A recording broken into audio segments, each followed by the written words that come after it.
Magandang hapon mga idol. Ito na nga pala mga idol ang ating karugtong sa ating paggawa sa rubber bushing ng mulye ng truck. Ayan. Ganito lang siya mga idol. Kailangan bibilugin yung guma at butasan. Ayan mga idol, atin ang binibilog. At ginabuha na natin ng sample yung pinaka-stock mga idol. Ayan mga idol, naipasok na natin yung pinaka-bagong bushing nagawa sa gulong ng truck.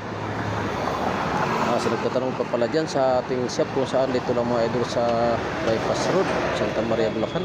PM lang mga idol sa interesado sa aking mga gawa. Ayan, naipasok na natin mga idol.